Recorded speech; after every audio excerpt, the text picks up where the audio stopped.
Come on, dude.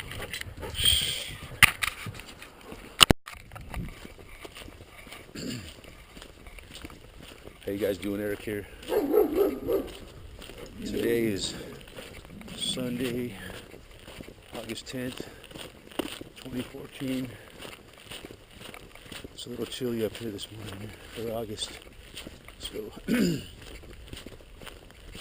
think we're going to have an early fall. We've already had ice on the windshield last week. It's pretty thick too. So looks like global warming is causing things to cool down this summer. But doesn't mean global warming doesn't exist. But anyways, a lot of stuff going on this week as usual. Kind of shit breaking loose all over the world. The latest development, United States. Oh, look at this plane coming.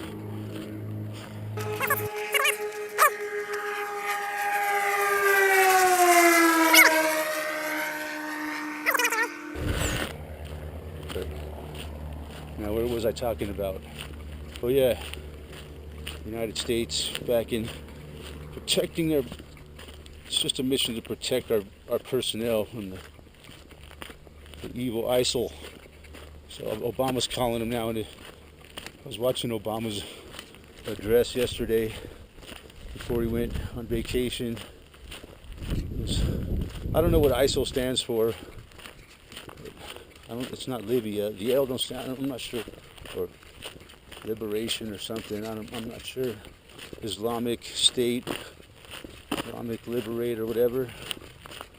But they're taking over Iraq, just kind of like one of my videos that I just made not too long ago about it, how ridiculous the whole thing is, unpredictable.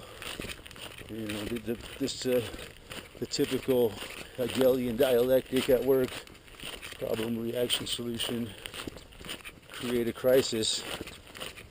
You know, and then Obama was there yesterday talking about how you know, he kind of giving us the "I told you so" arrogant, smug attitude of his.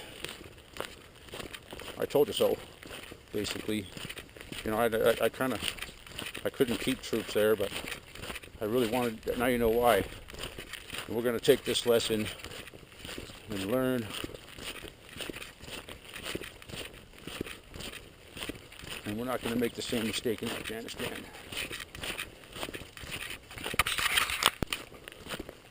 I guess there was like a couple ceasefires in Gaza last week.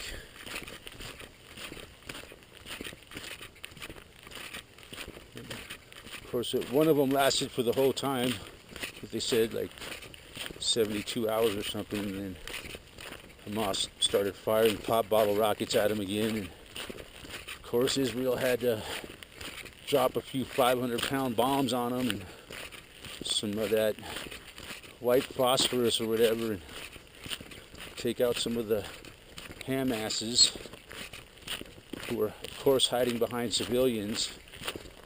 That whole situation has just really gotten ridiculous, and everybody, more and more people are figuring it out, man. It's not Israel's the one that are doing it, man.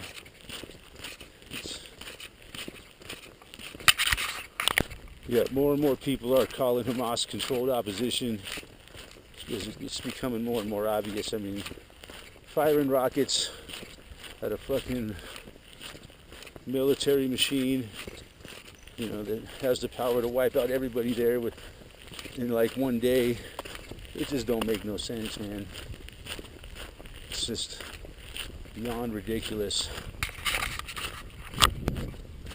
But I just still can't fathom how many people believe the story, you know, that Hamas is doing this and it's all an organic terrorist organization that's totally doing this on its own, and that's not what's going on at all. It's it's a controlled thing by Israel and the United States. We're giving them whatever. These rockets are, most of them are just like fucking smoke rockets. You just go up in the air and make smoke and like disintegrate. Don't take my word for it, man. Look it up.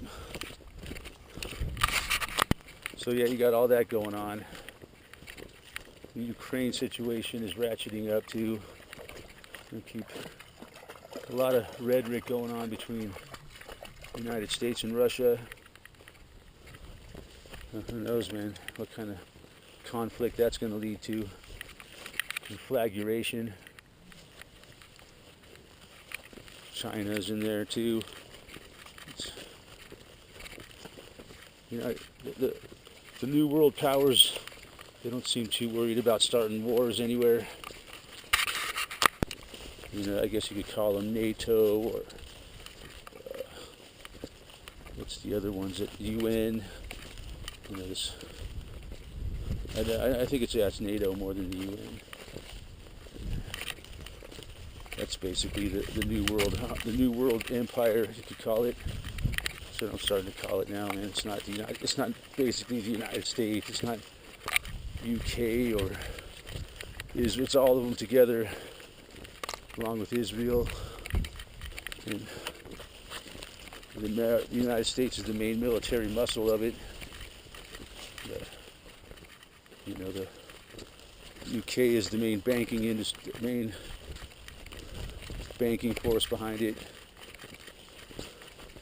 And it's basically the British Empire is morphed into the New World Empire, but it's the same empire.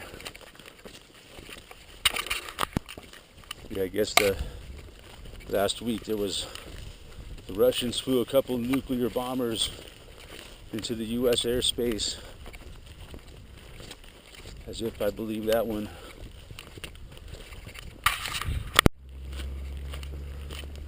The Israelis are just going to keep attacking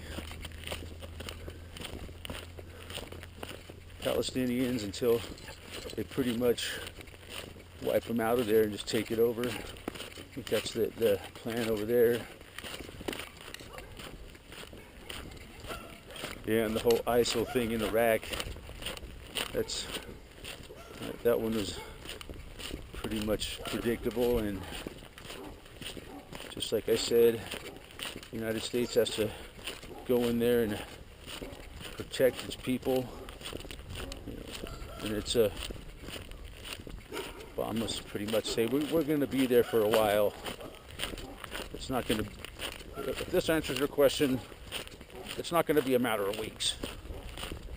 So I think he intends to maintain a no-fly zone there, or a no-drive zone, a no-walk zone. If you move, you will be blown to fuck zone for as long as you... And then it'll probably end up ratcheting up from there into another full-on war, just so we can occupy that area. And see, we're going to have to occupy that area to control the resources, you know. It's already coming out. But ISIL, they don't know how to maintain all them resources.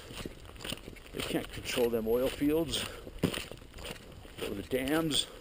There's going to be a huge flood if we don't get in there and control them dams. Gosh dang it.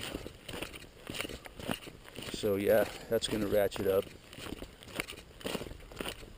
And everything else,